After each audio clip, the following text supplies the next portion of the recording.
Hey guys, welcome to part 3 of using Sibelius. These are just some simple hints and tips to get you underway and composing music using this amazing bit of software.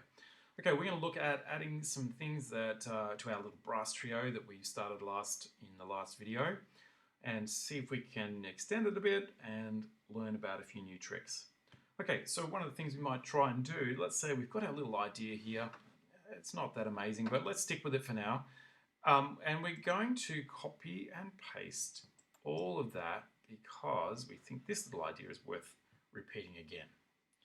So, so we'll select the three lines there, and we're going to three systems. We're going to copy, and we're going to select where we want it to go. Okay, now you have to select all three here if you want to copy it across properly. Okay, and there we go. It's done that for us. Okay, so that makes it pretty good. All right, but if we wanted to vary it a little bit the second time round, what sort of things would we like to do? Well, dynamics, I hear you say. Let's see if we can come up with some variation using dynamics. So we're going to select our first note of the trumpet, and we're going to get that to be soft. Always like making a trumpet player start the piece softly. It makes it much harder for them. Righto, let's see if we can find out how to do that. To change dynamics, strangely, it's under text because we are writing in the letters of the dynamics. So it can be confusing to try and find the dynamic button somewhere on Sibelius. It doesn't exist. It's in text. All right, I've clicked that button now, and you can see cursor's popped up under the note.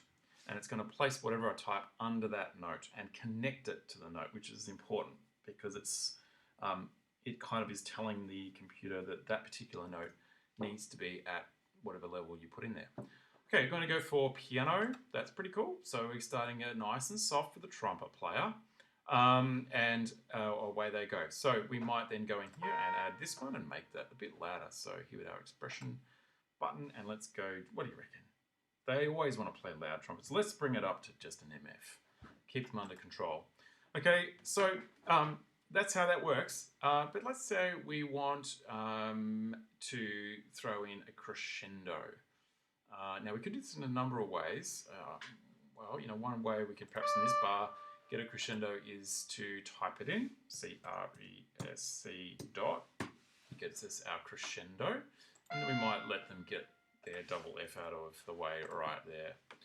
Okay, now this, as you can see when I click it, it's showing you that it's connected. Not only is it connected in a sequence here between the different dynamics there, but it's also connecting it to that particular note so that, you know, it's showing you that when it hits that F, it is going to be double F. Okay, I wish all performers could see dynamics connecting in the same way, but anyway, let's talk about what we can do. If we wanted to, we can drag things around a little bit and make them to happen at different points. So let's say you want that crescendo to start halfway through the bar, you can make it do that as well. That's pretty clever, isn't it? Okay, so that's how we get some dynamic variation. And if we, you know, with dynamics, one of the things is if you copy and paste, it will copy and paste the dynamics as well. Okay, so let's go in here and copy it again. Okay, that's something to be aware of if you're going to be doing multiple copies of parts. Say you're doing an ostinato pattern that keeps repeating, you may want to do the copying first and go and do the dynamics after. Otherwise, you're going to end up with the same dynamic marking every time, which would be a bit strange to read. Okay, let's see if Sibelius can figure out how to do dynamics when we hear it play.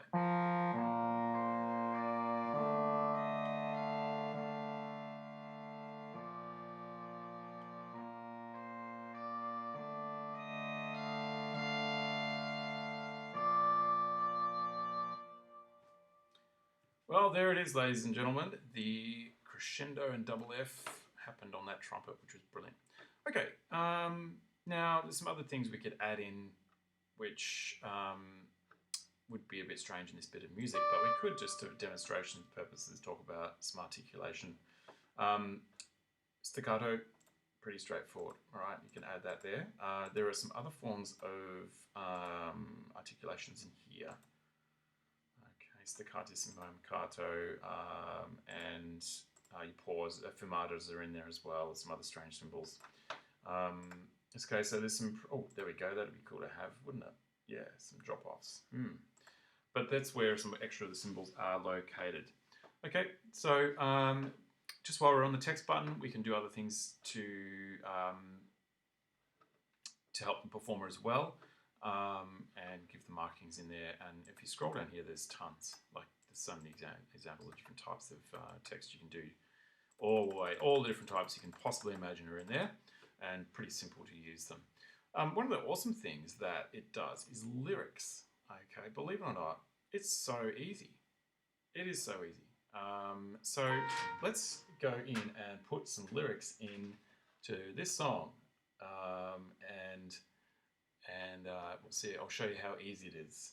Okay, so hit the lyric symbol, and away we go. Let's type in some lyrics, and you can see as I hit the space, it's going to the very next note.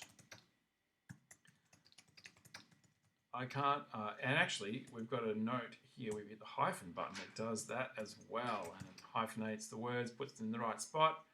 Very, very cool, okay?